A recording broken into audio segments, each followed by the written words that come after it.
અમૃત multi speciality hospital Bharuch. ભરૂચમાં હવે આરોગ્ય સેવાનું નવું અધ્યાય શરૂ થઈ ગયું છે, જ્યાં અદ્યતન ટેકનોલોજી, અનુભવી સ્પેશિયાલિસ્ટ ડોક્ટરો અને દર્દી કેન્દ્રિત સેવાઓ મળે છે એક જ છત નીચે. અમૃત મલ્ટી સ્પેશિયાલિટી હોસ્પિટલ ભરૂચ. અમારો હેતુ માત્ર સારવાર આપવાનો નથી, પરંતુ દરેક દર્દીને વિશ્વાસ, સુરક્ષા અને શ્રેષ્ઠ આરોગ્ય સેવાઓ આપવાનો છે. અહીં ઉપલબ્ધ છે 24 કલાક ઇમરજન્સી અને ટ્રોમા કેર, અત્યાધુનિક આઈસીયુ અને વેન્ટિલેટર સુવિધા, જનરલ તથા લેપ્રોસ્કોપિક સર્જરી, ઓર્થોપેડિક્સ અને જોઇન્ટ રિપ્લેસમેન્ટ, કેન્સર અને ઓરલ કેર સારવાર, dialysis unit, neurology, gastro medicine, urology, respiratory care, pain management, plastic surgery અને સ્કિન કેર જેવી સુપર સ્પેશિયાલિટી સેવાઓ, 24/7 ડાયગ્નોસ્ટિક સેવાઓ, in house pharmacy, NABH standard clinical protocol અને cashless insurance સુવિધા સાથે અમે તમને આપી રહ્યા છીએ કોર્પોરેટ લેવલ હેલ્થ કેરનો અનુભવ. અનુભવી ડોક્ટરોની ટીમ, સ્વચ્છ અને આધુનિક ઇન્ફ્રાસ્ટ્રક્ચર, દર્દી માટેની સંપૂર્ણ કાળજી અને ઘર સુધીની હોમ કેર તથા ફોલોઅપ સેવાઓ સાથે અમે હંમેશા તમારી સાથે છીએ. આપતકાલીન પરિસ્થિતિમાં 24 કલાક આઈસીયુ ઇક્વિપાઇડ એમ્બ્યુલન્સ સેવા પણ ઉપલબ્ધ છે, જેથી સમયસર સારવાર મળી રહે અને કિંમતી જીવન બચાવી શકાય. જ્યારે વાત હોય તમારા અને તમારા પરિવારના સ્વાસ્થ્યની, ત્યારે પસંદગી માત્ર એક જ, Amrut multi speciality hospital Bharuch. Contact number 9408220055 તથા 9408220044. સ્વાસ્થ્યની સાચી સંભાળ હવે તમારા શહેરમાં. સ્વસ્થ જીવન માટે વિશ્વાસનું સરનામું અમૃત હોસ્પિટલ. અમૃત મલ્ટી સ્પેશિયાલિટી હોસ્પિટલ ભરૂચ, તમારા સ્વાસ્થ્ય માટે સમર્પિત.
વિસ્મય કોઠારી છે.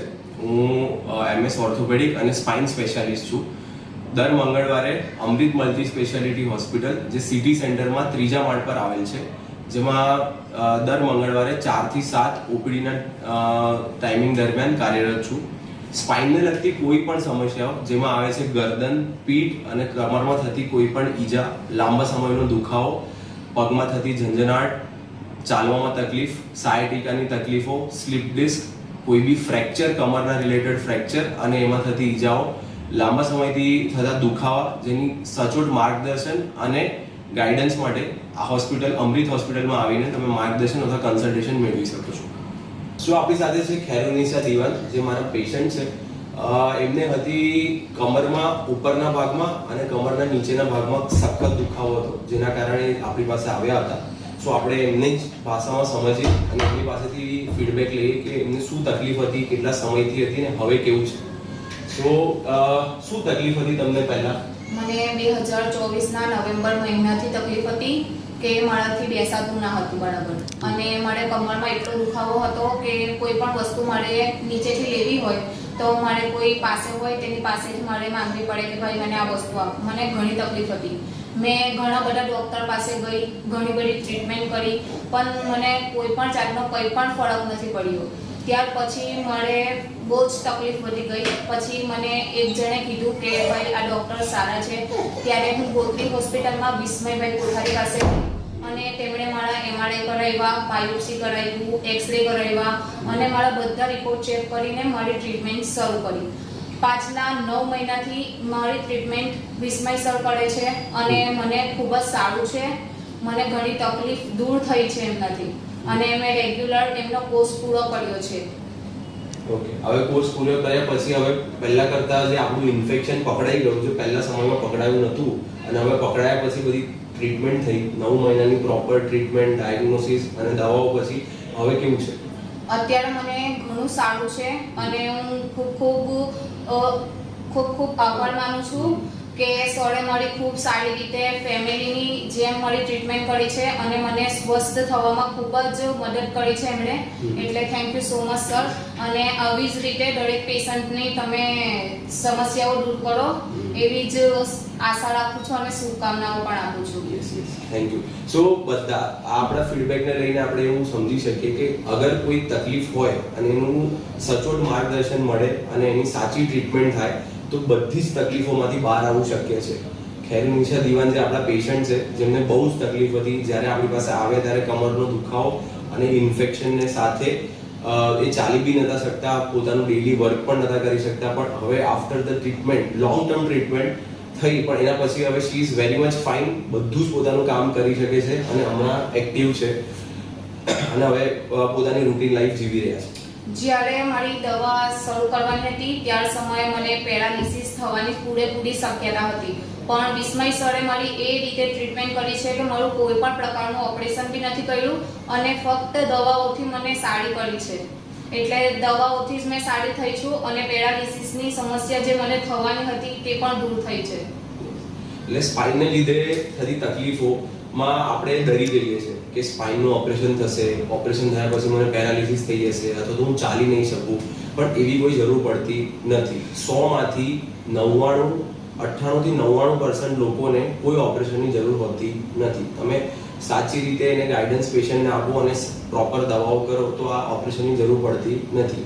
હા, 1% જેને તકલીફ બહુ વધારે હોય, MRIમાં જોયા પછી હા તકલીફ વધારે હોઈ શકે અને એમાં એ બહુ હાઈ લેવલમાં હાઈ હોય તો એ વસ્તુમાં આપણે ઓપરેશન સજેસ્ટ કરતા હોય છે. અને ઓપરેશન જે જૂના જમાનામાં થતા મોટા ચીરાથી થતા ઓપરેશન, એ બધી વસ્તુઓ હવે ઘણી ખરી નિગ્લેક્ટ થઈને હવે ઓછા પ્રમાણમાં નાનો ચીરો, નાની લો ડ્યુરેશન, એટલે આપણે ઓછા સમયમાં થતી સર્જરી, ઓછો લોહીનો વ્યય, એ પ્રમાણે આપણે ઓપરેશન કરી શકીએ છીએ. નેક્સ્ટ દિવસથી પેશન્ટ ચાલી પણ શકે છે. એટલે ઓપરેશનથી ડરવાની જરૂર નથી. સાચું માર્ગદર્શન અને સાચી કેર એ પેશન્ટની સારો ફીડબેક અને સારી ટ્રીટમેન્ટ તરફ લઈ જઈ શકાય છે. પેશન્ટ પાછું પોતાની રૂટીન લાઈફમાં આવી શકે છે after the spine surgery. Thank you. Okay, તો આજે આપણી જોડે છે આપણા પેશન્ટ જેમને આપણે સર્જરી કરી છે સ્લીમ હોસ્પિટલમાં. શું નામ છે તમારું? પરેશભાઈ સોમાભાઈ પટેલ. ઉંમર કેટલી છે? 58 વર્ષ. ક્યાં રહેવાનું? વાયલી ગામ બેંક વાળું ફર્યું. ઓકે. અને શું તકલીફ હતી તમે અહીંયા આવ્યા પહેલા? પાછળ મારે મનકાની અંદર નસ દબાતી હતી, એના લીધે મારે છે ને આ પગની સેન્સ અને પેશાબ કરવાનો ખ્યાલ નતો રહેતો, પેશાબ થઈ ગયો. પણ આપણે બહુ વધી ગયો હતો, દુખાવો વધી ગયો, ચાલવામાં તકલીફ હતી અને મારાથી બિલકુલ બેહાઈના 10 ફૂટ લગીને ચાલુ બેહી જવું પડતું અને બધું દુખાવો થાય પાછળ આ પીઠ થાપા ને બધું દુખતું હતું અને પેશાબ થઈ જાય તો ખબર નહીં પડે, સેન્સ નથી. હવે ઓપરેશન થયું આપણું અહીંયા. હવે ઓપરેશન પછી તમે કેટલા દિવસે ચાલતા થયા? બીજે જ દિવસે 24 કલાકમાં ચાલે તો હું કમ્પ્લીટ, કોઈ તકલીફ નહીં પડી. 110% સફળતા મળી મને. 100% સાહેબે આપી હતી, પણ 10% મારા તરફથી. મને આનંદ થયો કે સાહેબે બહુ જ સરસ કર્યું ઓપરેશન. પ્રોપર તમારી કાળજી થઈ હોસ્પિટલ? હા, સરસ. બધો સ્ટાફ ને પરિવાર એક પરિવાર જેવું લાગ્યું મને. આ હોસ્પિટલ નહીં પણ એક મંદિર છે. અને સાહેબ વિશ્વભાઈ સર અને અંશુલ સાહેબ તો ભગવાનના સ્વરૂપમાં મેં જોયા. કારણ કે આ મારી લાઈફની અંદર મને એવું લાગ્યું કે આ ડોક્ટર નહીં પણ ખરેખર ભગવાન છે એમ. કારણ કે એમને જે સર્જરી કરી મને એટલો આનંદ થયો કે સારું એમને મને એવું થયું મારી જમીનની અંદર હોસ્પિટલ બનાવો તમે અને આવું સેવા કાર્ય કરો. કારણ કે મને પોતાને ખુદ અનુભવ થયો. તમારી જિંદગીની પહેલી સર્જરી? મારી 7મી સર્જરી. હા, પણ મને એવું લાગ્યું આ હોસ્પિટલ નહીં, એક પરિવાર છે. પરિવાર સાથે આ મંદિર છે એમ. અને ભલે આ મંદિરની અંદર સ્વયં ભગવાન મેં જોયા એમ. આ ડોક્ટરો નહીં પણ ભગવાનના સ્વરૂપમાં મેં જોયા એમ. અને મને આનંદ થયો એમ. મને બહુ જ આનંદ થયો કે 100% નહીં, સાહેબ તો 100% કહેતા પણ 110% એમ. લોકો ડરતા હોય છે અને મણકાનું ઓપરેશન ના કરાવાય, તકલીફ થઈ જાય, પેરાલિસિસ થઈ જાય. તમારા કેસમાં બધું થયું? ના, મારા કેસમાં નહીં થયું, પણ મેં જોયું હતું આ. કારણ કે મારા કઝિનની અંદર જ આ પ્રોબ્લેમ હતો. એમને ડોક્ટર મહેશભાઈ થી આ પ્રોબ્લેમ થયું હતું. સામે SR પેટ્રોલ પંપના જે છે માલિક જમને, એટલે મને થોડો ડર હતો એમ. અંશુલ સાહેબે મને હિંમત આપી અને વિશ્વભાઈ સર જાતે ઉભા રહીને મને ઓપરેશન કર્યું અને મને સફળતા મળી. મને બહુ આનંદ થયો એમ. અને કરાવવું જ જોઈએ એમ. અને આ જ હોસ્પિટલની અંદર આવા ડોક્ટર પાસે જ કરાવવું જોઈએ. વિશ્વભાઈ સર અને અંશુલ સાહેબ જે છે એમને પર્સનલી સ્ટાફે ને એ લોકોએ મારી બહુ જ ખ્યાલ લીધી. સરસ. Thank you.